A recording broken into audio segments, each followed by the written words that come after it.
This is not us making this up. This is actual reporting of Jerry Jones talking about being a general manager. I've done it all, okay?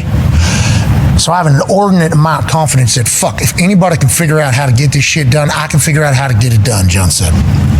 I've been there every which way from Sunday. And have I busted my ass a bunch? A bunch. And there's nobody living that out cutting and out shooting that can give you a bunch of times they busted their ass. So hell no. There's nobody that could fucking come in here and do all the contracts and be a GM any better than I can. Now, Jerry, congrats on talking your shit. Yeah, absolutely. Unbelievable. Think about the decades and decades of the people and fans saying Jerry needs to get his hands out of the team's business. Ever since Jerry has started running things, we haven't been good. He got rid of Jimmy, and then nobody's able to check Jerry. And Jerry's just got his little fingers and everything. He's making decisions. He's drafting from the yacht. He's cutting people. He's negotiating deals. He's calling plays sometimes. Shit, he will get out there and throw the ball himself if he wants to. That is what people say. That's why the Cowboys haven't been good. So if this is a new interview or if this is Clarence Hill Jr. writing about something that happened back in the day, it's like, shout out to Jerry Jones just finally telling everybody, hey, eat shit. Oh, boy.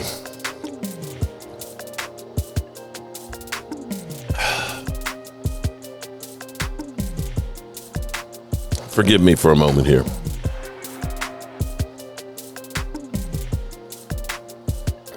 It's been so few of these opportunities for me to savor.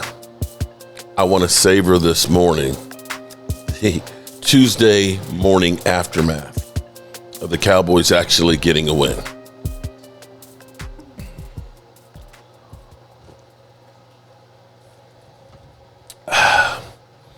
Good morning, good people and Eagle fans. Mark Holmes here, of course, with my buddy Cowboy Joe Boo, Bucky the Beaver, and the damn funky chicken over there. Look, is Bucky getting freaky over there? You getting kind of grabby there. Are you rubbing up on his oh, my God. Bucky's a freak. And as always, I want to say thank you all for watching, commenting, subscribing, and being part of the Joe Boo Sports Report. Without you guys, as well as you ladies, you know that this literally does not work. I hope you all are having a great day. I want you to understand, people were going to want to steal your thunder. They're going to now come at you and say, oh, you think you're going to the Super Bowl and things like that. You know what? After the 2 weeks of time, the roller coaster ride that the Dallas Cowboys went on, losing terribly to the Cardinals, making the trades that a lot of people said, well, it's not going to help you. What are they doing? Why? The Cowboys are stupid. This ain't going to help them. It's too late. The Cowboys are a laughingstock. And then the tragic loss of Marshawn Nealon. You would think that people would look at this and say, you know what? This is a good thing for the Cowboys. I'm going to lay off and let them enjoy this, because having what happened with Marshawn Nealon is a tragedy. It's a wake-up call for everybody. And the way the Cowboys came out and honored him and took care of business, instead of being assholes, maybe people should say that's a good thing, because maybe the team can heal. Maybe others can get help. But instead, we've got the hate week. You bitches better not lose and things like that. I'm going to be, unsufferable. I've got Philly 500 texting me pictures left and right. And instead of it being hate week, okay, here's what I'm going to do. I'm going to try to do. I can't guarantee that it's going to happen. But here's where I'm going to try and be a better person. Instead of focusing my energy and my time, because at 60 years old, I don't know how much time I have left. When I see heroes of mine that are passing away younger than me, I know I'm on borrowed time. So I'm not going to put the focus in on the Eagles and hate, because hate destroys you. Instead of putting that energy on those Eagles who don't deserve my attention, I'm going to focus in on what my team is doing. Yeah, we got to play the Eagles, so they will be talked about. But I'm not getting into the petty battles of all the hate and all of the, you guys are bitch asses, and there's no place for that. It's a competition. It's your team against my team. And I'm going to focus in on those guys who came together last night for the first time as a team, that actually played a game, be it was the Raiders. They played together as a team in all phases, and I applaud them. So, Eagle fans, you want to call me, me and Cowboys Nation a bunch of weak-ass bitches. Your team is sorry. You suck. You ain't done anything for 30 years. Jerry Jones is whack. Dak Prescott is a turnover. Go right ahead. Go right ahead. You do you, boo. You do you. But I'm going to enjoy my time and look and say the Dallas Cowboys that started the season off as one of the youngest teams in the NFL, third youngest, with a new coach who's bringing energy to the organization, that they've torn it down and they're trying to build it differently. That's my focus. And now, up here, right here, this is my dad. And I thought of my dad who is the reason why I'm a Dallas Cowboy fan. And anybody who wants to not believe that, you can go pound sand, because in 8th grade shop, I made for my dad this Dallas Cowboy belt. And for those out there, because I know the haters out there will say, oh, he just found that like at a pawn shop or an antique store and picked it up and tried to make that story.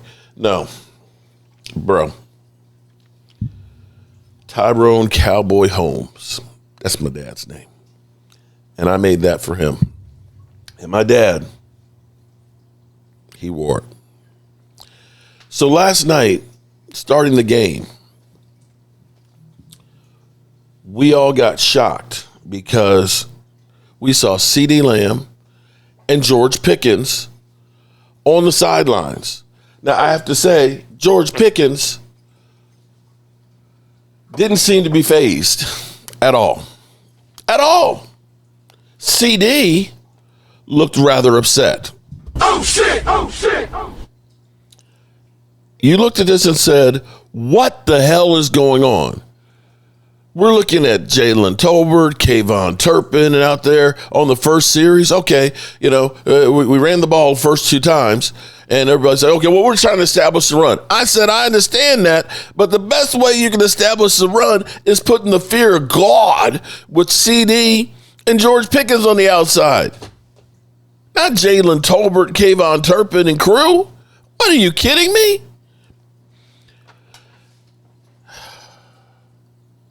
They were put down for discipline. And I have to say, I love this because, see, this brought me back. Let me show you later in the game, and it'll all make sense. That's my coach. That's my coach looking all crazy. Look, he look at him. Oh, look at me. I love this. Look, he's hugging a yeah, you my guys. You my guys. And see, what this reminded me of is growing up.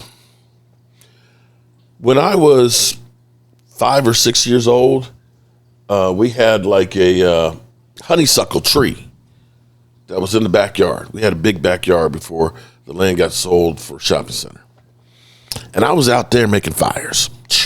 Just making fires. And I got busted.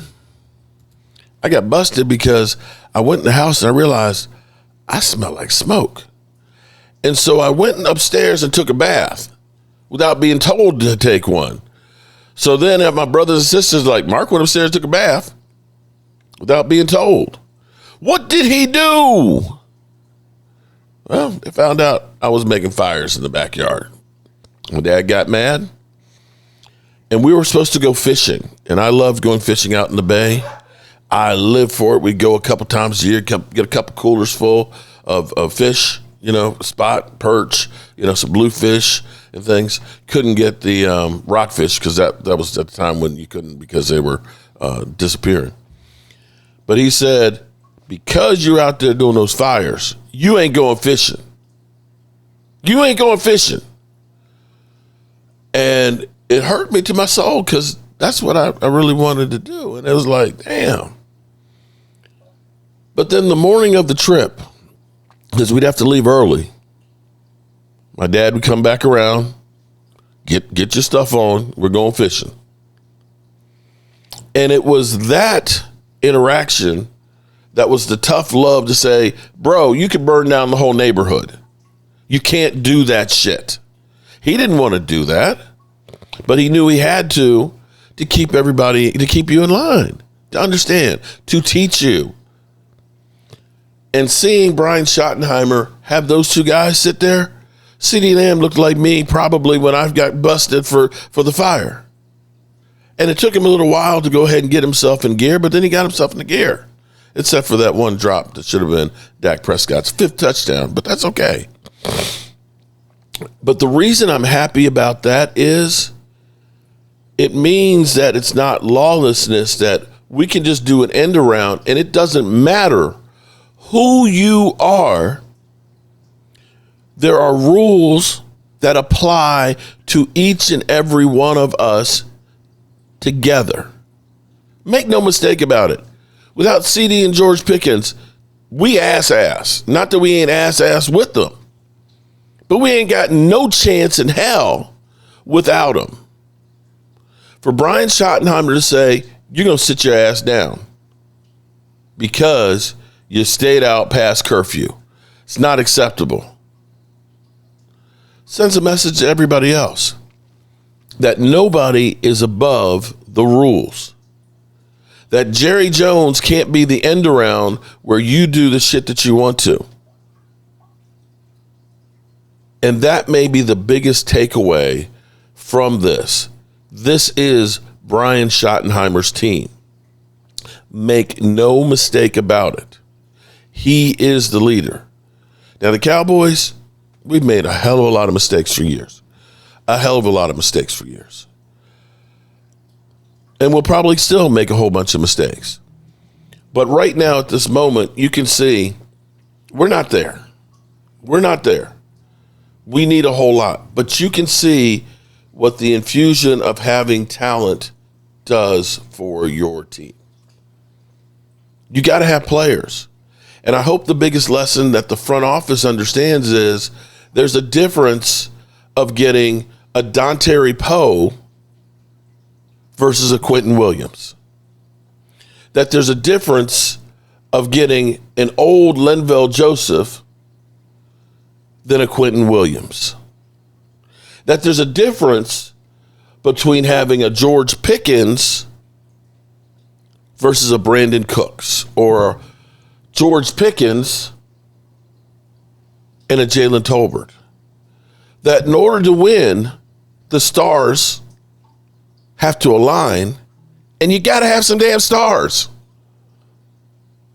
There's no ifs, ands, or buts about it. So last night, an emotional win. We got, you're going to get sick of me this week. But we got to look at all of this and see, was this just done to appease the fans, or are the Cowboys really about to be about something? Because what you see right now is there's some great pieces on this team. You can see that you got a stud at left guard in Tyler Smith. You got a budging stud at Tyler Booker. Cooper Beebe is looking like the best center since Travis Frederick. Our tackles leave something to be desired. You got the top wide receiver duo in the NFL.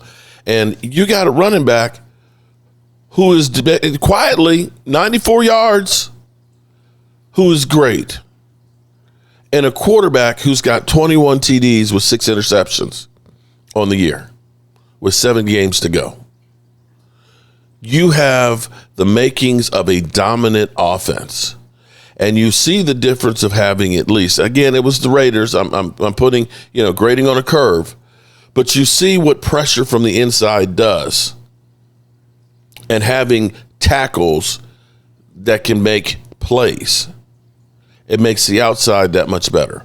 And you can now look at this and say, okay, Jerry, maybe the Micah Parsons trade wasn't the worst thing overall. I want to go to Jerry Jones after the game because this was a very emotional night for everybody. Listen, I know you've been with the players and their excitement, and that's doing the talking here tonight. And after the kind of week we've had over the last couple of weeks, I know that it was emotional in that dressing room as well.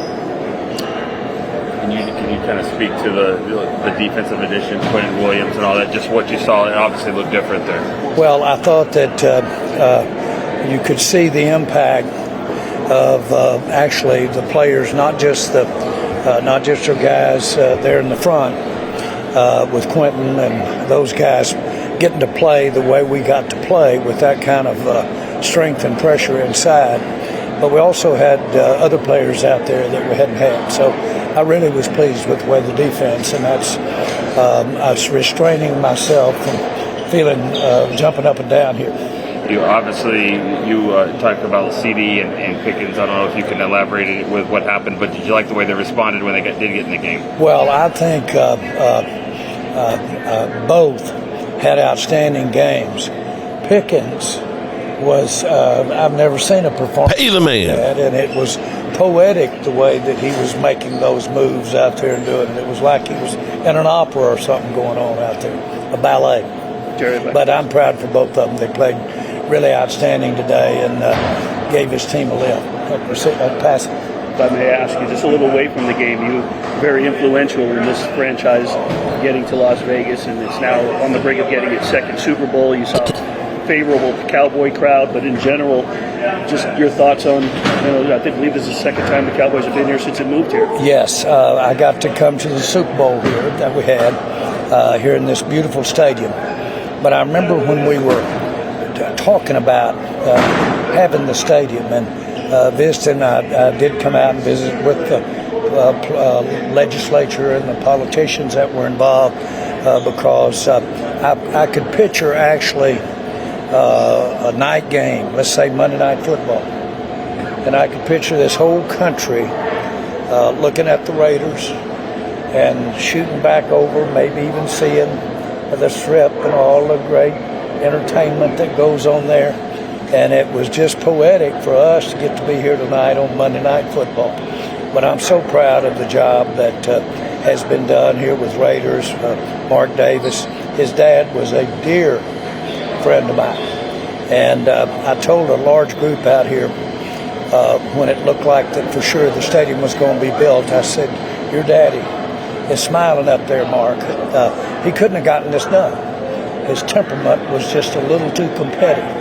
Mark was the right guy, got in with his team, got this done. And boy, sports and the NFL better for it. And it's a great thing to watch the whole country get to enjoy the great entertainment city of Las Vegas through the association with the NFL. How about your head coach and your coaching staff getting this team ready to play, coming off the bye week and all the emotions and everything that happened? Well, again, I'm so proud of them. Proud of every last one of the staff and coaches, Brian, his leadership throughout, and the players. This obviously is tough, but in a way, a game, a competition like this with the Raiders is good therapy to come back and get in it. They know how much Marshawn loved to compete, how much he loved the Cowboys. And but to me, it's just a way of saying this one's for you, Marshawn. Thank you, guys. Thank you. I have to say, that Let us know your name and platform, please. I have to say that is a totally different Jerry Jones. A totally different Jerry Jones. Because Jerry Jones wasn't shoveling his shit last night. That felt like it was real.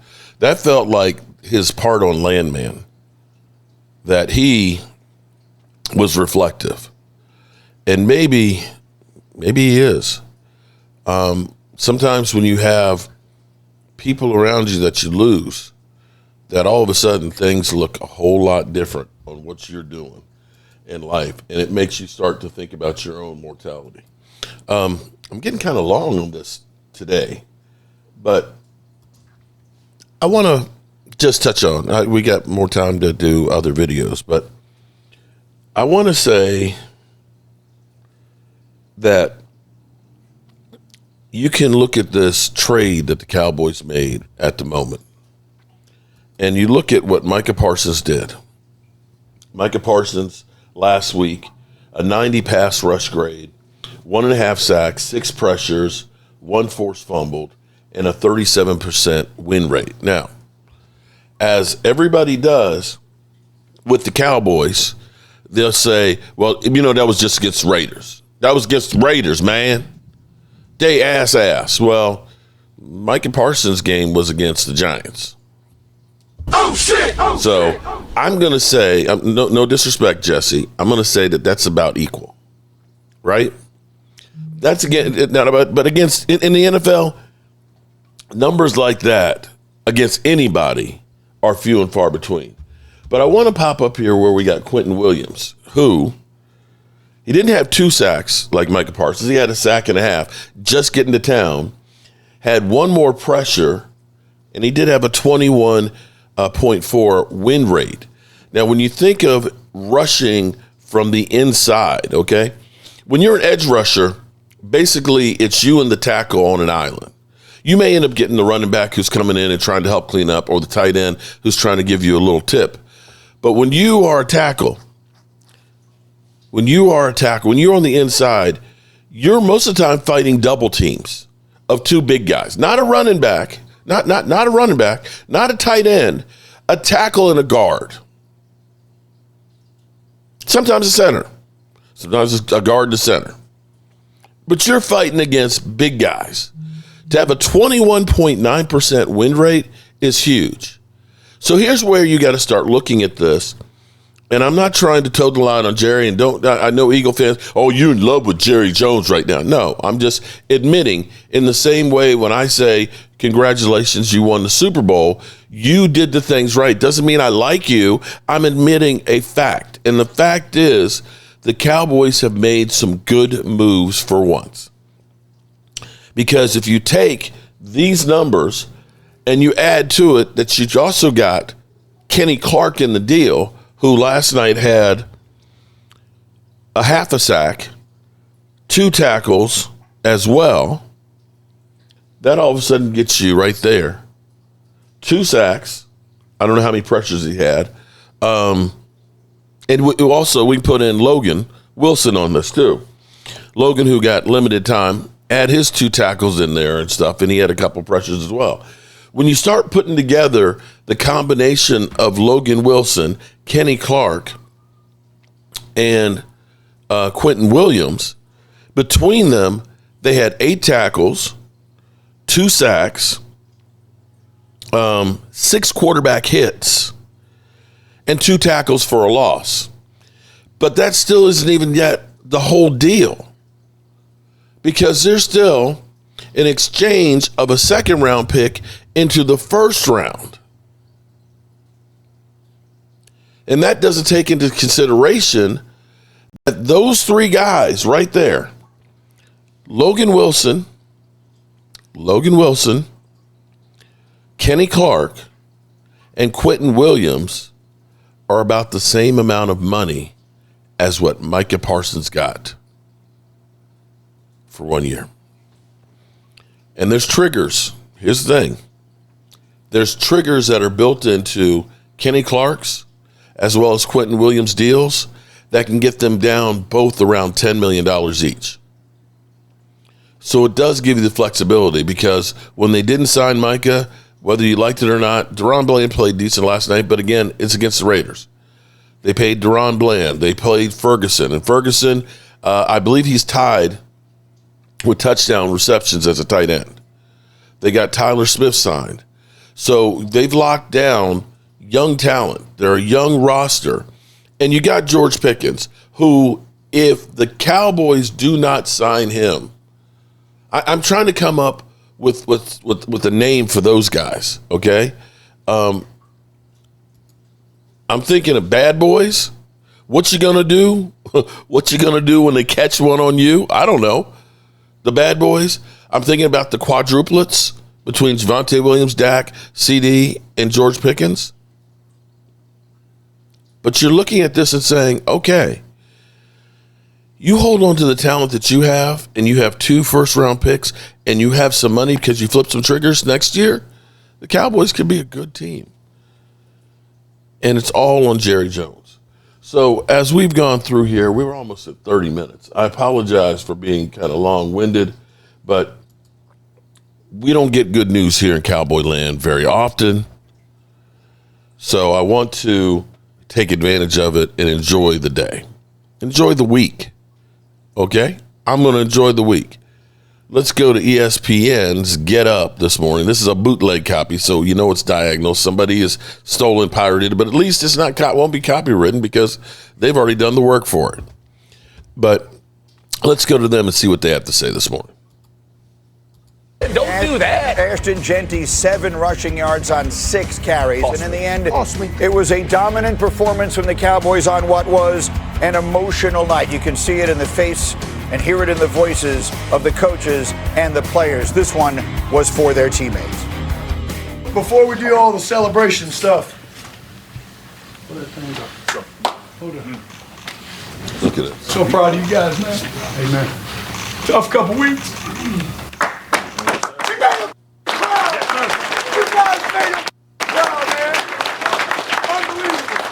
We're a brotherhood, and as Marshawn, you know, he lived by one love, and you know that's why I just told the guys before the game, like, let's play for one love, let's play this one team, let's go out there and control the things that we can and play like Marshawn did, and that was just with our effort, our intensity, flying to the ball, and I think in all 3 phases we did that, and it was such a complimentary win and something for us to build off of. I've been hearing for my 35 years covering sports about the family that is created within these teams. They lost a family member. It's almost impossible to imagine what that group has been through over the course of the last week and a half. You saw how beautifully they paid tribute to him last night. And so we leave that part of it there and move to the football part of it.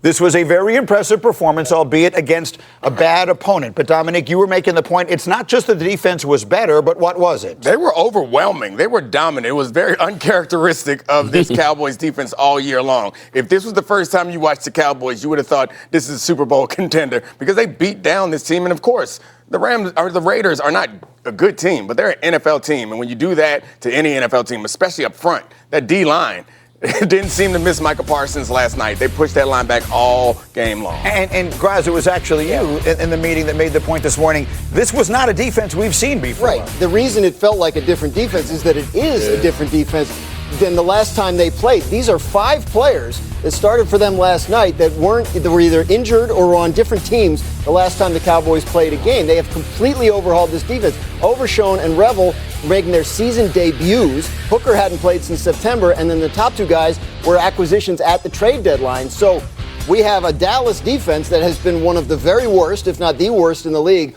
all season long, and they've replaced half of it as we head into the second half of the season. The Raiders were not up to the task. It is tough to judge a team, their performance against an opponent like that. However, if you are a Cowboys fan and you're looking for reason for hope for a second half turnaround, that's it. The changes that have been made on defense as a result of trades and guys getting healthy. I love y'all, man. Why do you have that skeptical look good on you? TV. Please y'all good TV 5 new people. guys. I know 5 new is good TV. Please, I mean, we sell it. I mean, 85 Bears out here just balling, locking people down. Did you watch it? I mean, hold on. Did we tell a lie? Did you watch the game? Did you watch the Raiders game? No lies. They ran the ball dang 12 times, threw it with Geno Smith. That specifically, the Raiders are deserving of that level of disrespect. When you're a team that's that bad and you draft a running back in the top 10, you run him 6 times. To be really bad. So that's their spot in life. Yeah. When you come to the Cowboys side of this thing, now we'll find out. Now they got a game under their belts. They have a quick turnaround to Sunday Eagles, quicker turnaround to Thursday Chiefs. In the next 10 days, they either will or will not have a season ahead. And that's exactly what it is, because they've kind of put themselves in a hole. You see that record at the top of the screen, 4-5-1. So they're at the bottom looking up at all the other teams. But when you have an opportunity like this ahead of you, Graz mentioned these new additions to the defense. Now we're going to really see what they're made of. The Philadelphia Eagles offensively are struggling right now. We watched Ceedee Lamb and we watched George Pickens go ham last night in that game. Ham. Do it against a better opponent in the Philadelphia Eagles. You're getting Quinyon Mitchell and all of those guys out there on the defensive side of the ball. Can you go out there and put up 30 points against them and force the Eagles to have to respond? That was an amazing graphic. Those 4 teams that they play next were the 4 best records in the league last year. Yeah. Like everyone on that list won at least 14 games last year. So we're going to find out. And guys, don't let them win that Eagle game, because if they do... The streak? I'm just saying, if they do... This guy. Dan is not willing to say... Stir the shit up. That's why he was pumping the Cowboy. Now, I'm just saying, what? Now it all makes sense. don't let them Bryce. win that Philly game. So, Jeffrey, you think that we're good at making interesting TV? You think we're good at big proclamations? Ooh. We learn from the best. Here's Jerry Jones last night talking about his wide receivers, Lamb and Pickens. Well, I think both had outstanding games. Pickens was, I've never seen a performance like that, and it was poetic the way that he was making those moves out there and doing it. It was like he was in an opera or something going on out there, a ballet. But I'm proud for both of them. They played really outstanding today and gave his team a lift. George Baryshnikov Pickens getting it done last night. The combination, look, the reality is we've been saying it all year long. The combination of Dak Prescott, Ceedee Lamb, and George Pickens should be as dangerous as any in the NFL, and certainly last night they looked it. I mean, all the plays that Pickens made were outstanding. I don't even know we have the tape cut, but the most amazing play was one that didn't count. When he had the one-handed catch in the corner of the end zone that looked Beckham-esque. Like, this team was incredible. I don't know if Jerry knows that he's been around for a long time. Maybe this isn't the best thing he's ever seen. But it was really good and really impressive. And I do think this team is a lot better than they were early in the season. It should be respected. And those receivers, they're almost unguardable, both of them. They might be the best tandem in the league. I wonder where they were the night before the game, because wherever they were, they need to go back every time. Just send them on a private plane, have Jerry let them go hang out, back. no doubt about it. Yeah, just the Lawrence Taylor first series out every week.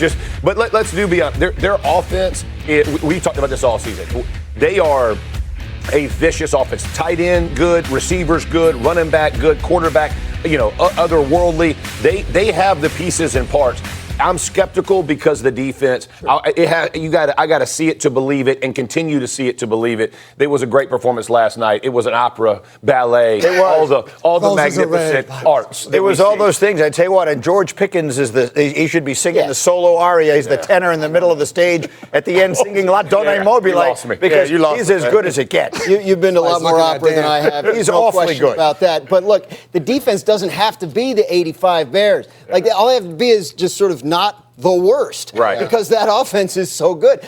This Eagle game this Sunday is fascinating. Eagles are having major trouble scoring. Yeah, I think we'll see. I mean, the Eagles will be favorites and deservedly so. But if the Cowboys can put up 33 on them, then I would think they got a chance. Not winning, but scoring. The Eagles are 3.5-point favorites at Dallas on Sunday. We're going to talk a lot about that game coming up because both teams are interesting. The Cowboys played their way back into interesting last night, and the Eagles want to win every game 13-10. And I don't think you can beat the Cowboys 13-10, right? I don't think. They find out. As good as that, I mean, look, the Eagles' defense is ridiculously good. The acquisition of Jalen Phillips has made them even better. But do you think they're holding that team to 10 points? Possibly, yes. Yeah. What we've just seen them do to other really good teams and good offenses, we need Dallas to go out there against an Eagles defense, against the guys that they have lined up across from them, and be able to put up that type of production before we're going to say, yes, they're relevant again, but before we're going to say they have a chance to make a run. Detroit's offense is not like a joke. They're they not got exactly. 9 on them. Exactly. Yeah. There's really, with this. All right, so there you have it. It's Cowboys Eagles week. I'm not putting the hate on it. That's you Eagle fans. And I'll have more to say about that later. I appreciate you guys as always, and we are going to get out of here. Yeah. For me and the Lord, we got an understanding. We're on a mission from God.